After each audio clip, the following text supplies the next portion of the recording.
Why is it so easy to repeat bad habits and so hard to form good ones? Few things can have a more powerful impact on your life than improving your daily habits. And yet it is likely that this time next year you'll be doing the same thing, rather than something better. It often feels difficult to keep good habits going for more than a few days, even with sincere effort and the occasional burst of motivation. Habits like exercise, meditation, journaling, and cooking are reasonable for a day or two and then become a hassle. However, once your habits are established, they seem to stick around forever, especially the unwanted ones. Despite our best intentions, unhealthy habits like eating junk food, watching too much television, procrastinating, and smoking can feel impossible to break. Changing our habits is challenging for two reasons.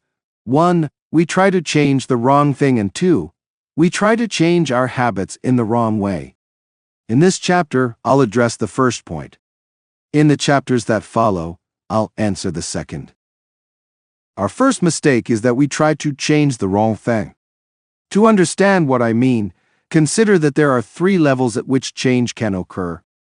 You can imagine them like the layers of an onion. 3 layers of behavior change. The first layer is changing your outcomes. This level is concerned with changing your results, losing weight, publishing a book, winning a championship. Most of the goals you set are associated with this level of change. The second layer is changing your process. This level is concerned with changing your habits and systems, implementing a new routine at the gym, decluttering your desk for better workflow, developing a meditation practice. Most of the habits you build are associated with this level. The third and deepest layer is changing your identity. This level is concerned with changing your beliefs, your worldview, your self-image, your judgments about yourself and others. Most of the beliefs, assumptions, and biases you hold are associated with this level. Outcomes are about what you get. Processes are about what you do. Identity is about what you believe. When it comes to building habits that last, when it comes to building a system of 1% improvements, the problem is not that one level is better or worse than another. All levels of change are useful in their own way. The problem is the direction of change. Many people begin the process of changing their habits by focusing on what they want to achieve. This leads us to outcome-based habits. The alternative is to build identity-based habits. With this approach, we start by focusing on who we wish to become. Imagine 2 people resisting a cigarette. When offered a smoke, the first person says, "No thanks, I'm trying to quit." It sounds like a reasonable response, but this person still believes they are a smoker who is trying to be something else. They are hoping their behavior will change, while carrying around the same beliefs. The second person declines by saying, "No thanks, I'm not a smoker." It's a small difference, but this statement signals a shift in identity. Smoking was part of their former life, not their current one.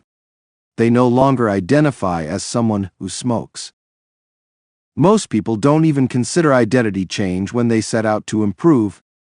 They just think, "I want to be skinny outcome, and if I stick to this diet, then I'll be skinny process." They set goals and determine the actions they should take to achieve those goals without considering the beliefs that drive their actions. They never shift the way they look at themselves, and they don't realize that their old identity can sabotage their new plans for change. Behind every system of actions are a system of beliefs. The system of a democracy is founded on beliefs like freedom, majority rule, and social equality. The system of a dictatorship has a very different set of beliefs, like absolute authority and strict obedience. You can imagine many ways to try to get more people to vote in a democracy, but such behavior change would never get off the ground in a dictatorship. That's not the identity of the system. Voting is a behavior that is impossible under a certain set of beliefs. A similar pattern exists whether we are discussing individuals, organizations, or societies. There are a set of beliefs and assumptions that shape the system, an identity behind the habits. Behavior that is incongruent with the self will not last. You may want more money, but if your identity is someone who consumes rather than creates, then you'll continue to be pulled towards spending rather than earning. You may want better health, but if you continue to prioritize comfort over accomplishment, you'll be drawn to relaxing rather than training. It's hard to change your habits if you never change the underlying beliefs that led to your past behavior. You have a new goal and a new plan, but you haven't changed who you are. The story of Brian Clark, an entrepreneur from Boulder, Colorado, provides a good example. For as long as I can remember, I've chewed my fingernails, Clark told me. It started as a nervous habit when I was young and then morphed into an undesirable grooming ritual one day. I resolved to stop chewing my nails until they grew out a bit. Through mindful willpower alone, I managed to do it. Then, Clark did something surprising. I asked my wife to schedule my first ever manicure, he said. My thought was that if I started paying to maintain my nails, I wouldn't chew them, and it worked, but not for the monetary reason. What happened was the manicure made my fingers look really nice for the first time. The manicurist even said that, other than the chewing, I had really healthy, attractive nails. Suddenly I was proud of my fingernails, and even though that's something I had never aspired to, it made all the difference. I've never chewed my nails since, not even a single close call, and it's because I now take pride in properly caring for them. The ultimate form of intrinsic motivation is when a habit becomes part of your identity. It's one thing to say, I'm the type of person who wants this. It's something very different to say, I'm the type of person who is this. The more pride you have in a particular aspect of your identity, the more motivated you will be to maintain the habits associated with it. If you're proud of how your hair looks, you'll develop all sorts of habits to care for and maintain it. If you're proud of the size of your biceps, you'll make sure you never skip an upper body workout. If you're proud of the scarves you knit, you'll be more likely to spend hours knitting each week. Once your pride gets involved, you'll fight tooth and nail to maintain your habits. True behavior change is identity change. You might start a habit because of motivation, but the only reason you'll stick with one is that it becomes part of your identity. Anyone can convince themselves to visit the gym or eat healthy once or twice, but if you don't shift the belief behind the behavior, then it is hard to stick with long-term changes. Improvements are only temporary until they become part of who you are. The goal is not to read a book, the goal is to become a reader. The goal is not to run a marathon, the goal is to become a runner. The goal is not to learn an instrument, the goal is to become a musician. Your behaviors are usually a reflection of your identity.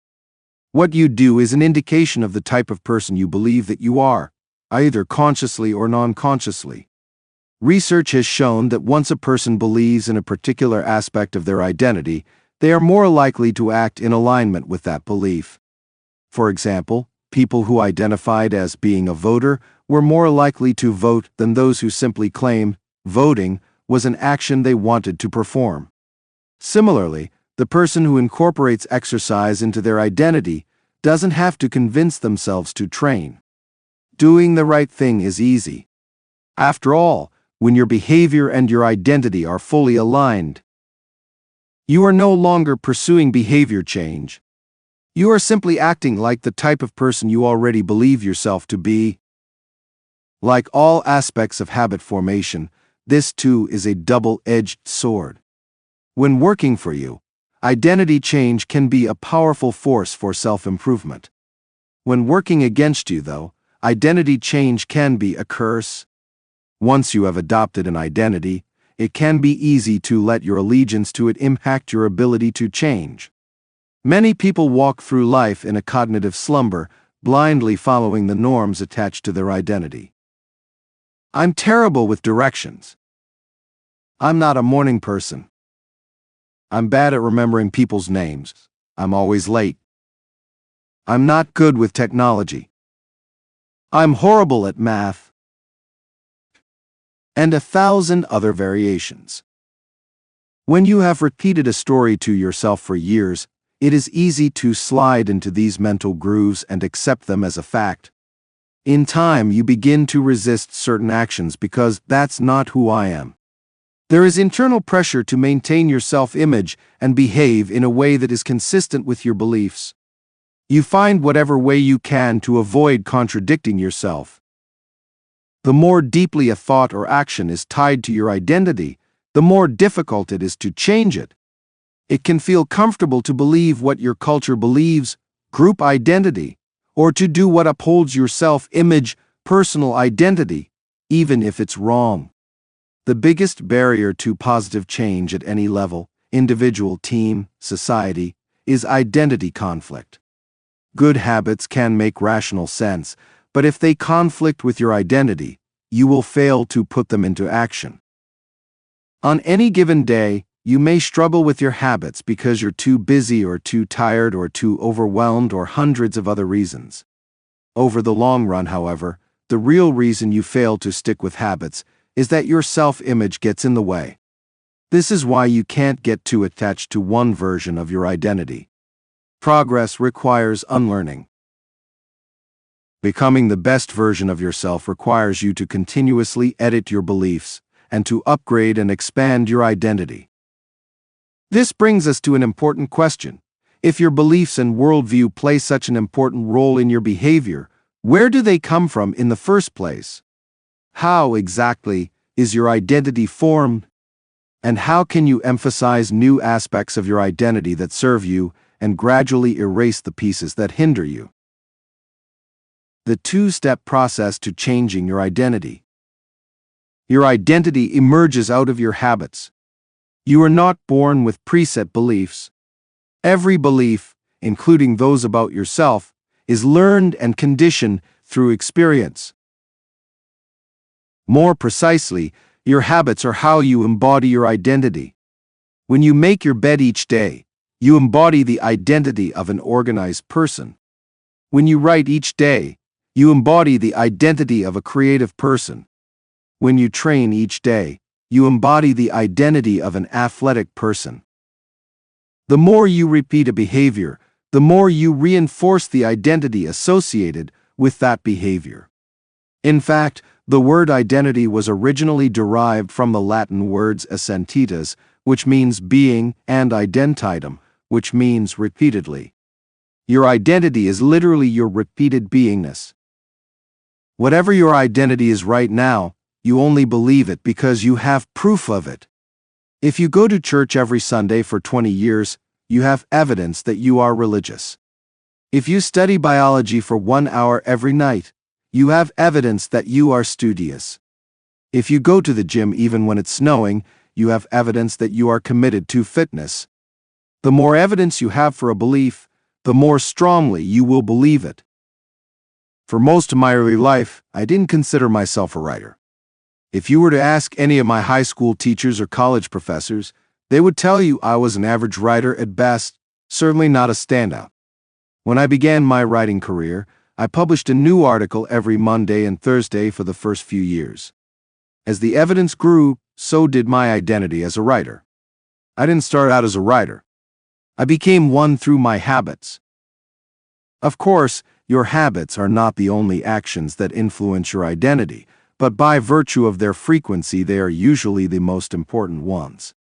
Each experience in life modifies your self-image, but it's unlikely you would consider yourself a soccer player because you kicked a ball once or an artist because you scribbled a picture.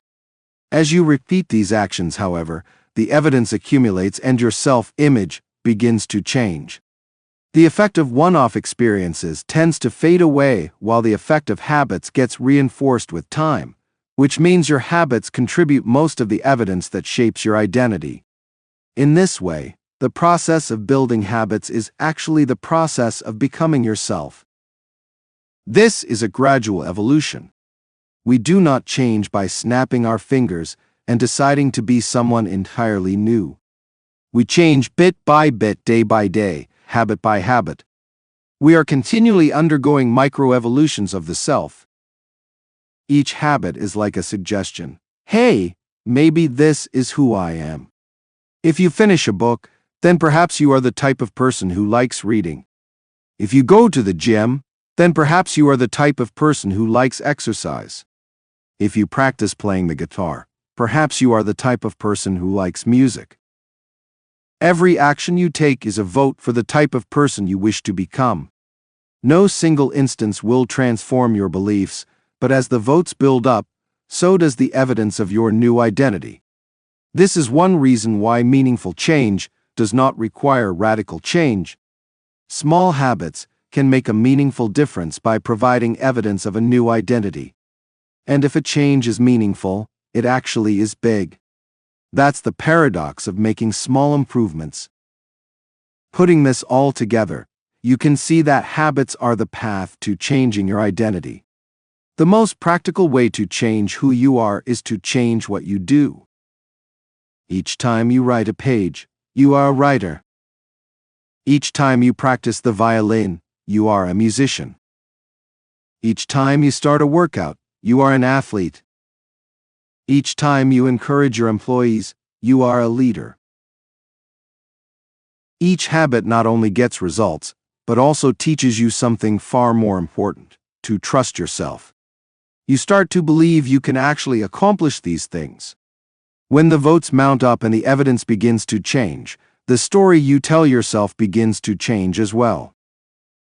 Of course, it works the opposite way too. Every time you choose to perform a bad habit, it's a vote for that identity. The good news is that you don't need to be perfect. In any election, there are going to be votes for both sides. You don't need a unanimous vote to win an election. You just need a majority. It doesn't matter if you cast a few votes for a bad behavior or an unproductive habit. Your goal is simply to win the majority of the time. New identities require new evidence. If you keep casting the same votes you've always cast, you're going to get the same results you've always had. If nothing changes, nothing is going to change. It is a simple two-step process. 1. Decide the type of person you want to be. 2. Prove it to yourself with small wins. First, decide who you want to be. This holds at any level, as an individual, as a team, as a community, as a nation. What do you want to stand for?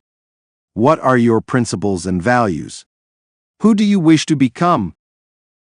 These are big questions, and many people aren't sure where to begin, but they do know what kind of results they want: to get six-pack abs, or to feel less anxious, or to double their salary. That's fine. Start there and work backward from the results you want to the type of person who could get those results. Ask yourself, who is the type of person that could get the outcome I want? Who is the type of person that could lose 40 pounds? Who is the type of person that could learn a new language? Who is the type of person that could run a successful startup? For example, who is the type of person who could write a book? It's probably someone who is consistent and reliable. Now your focus shifts from writing a book, outcome-based, to being the type of person who is consistent and reliable, identity-based. This process can lead to beliefs like, I'm the kind of teacher who stands up for her students. I'm the kind of doctor who gives each patient the time and empathy they need. I'm the kind of manager who advocates for her employees. Once you have a handle on the type of person you want to be, you can begin taking small steps to reinforce your desired identity. I have a friend who lost over 100 pounds by asking herself, what would a healthy person do? All day long, she would use this question as a guide. Would a healthy person walk or take a cab? Would a healthy person order a burrito or a salad? She figured if she acted like a healthy person long enough, eventually she would become that person. She was right. The concept of identity-based habits is our first introduction to another key theme in this book: feedback loops. Your habits shape your identity, and your identity shapes your habits. It's a two-way street. The formation of all habits is a feedback loop, a concept we will explore in depth in the next chapter, but it's important to let your values, principles, and identity drive the loop rather than your results. The focus should always be on becoming that type of person, not getting a particular outcome. The real reason habits matter. Identity change is the North Star of habit change. The remainder of this book will provide you with step-by-step instructions on how to build better habits in yourself, your family, your team, your company, and anywhere else you wish. But the true question is, are you becoming the type of person you want to become? The first step is not what or how, but who. You need to know who you want to be. Otherwise, your quest for change is like a boat without a rudder. And that's why we are starting here. You have the power to change your beliefs about yourself. Your identity is not set in stone. You have a choice in every moment. You can choose the identity you want to reinforce today with the habits you choose today. And this brings us to the deeper purpose of this book and the real reason habits matter. Building better habits isn't about littering your day with life hacks. It's not about flossing one tooth each night or taking a cold shower each morning or wearing the same outfit each day. It's not about achieving external measures of success like earning more money, losing weight, or reducing stress. Habits can help you achieve all of these things, but fundamentally they are not about having something. They are about becoming someone. Ultimately, your habits matter because they help you become the type of person you wish to be. They are the channel through which you develop your deepest beliefs about yourself. Quite literally, you become your habits. Chapter Summary. There are 3 levels of change: outcome change, process change, and identity change. The most effective way to change your habits is to focus not on what you want to achieve, but on who you wish to become. Your identity emerges out of your habits. Every action is a vote for the type of person you wish to become. Becoming the best version of yourself requires you to continuously edit your beliefs and to upgrade and expand your identity. The real reason habits matter is not because they can get you better results, although they can do that, but because they can change your beliefs about yourself.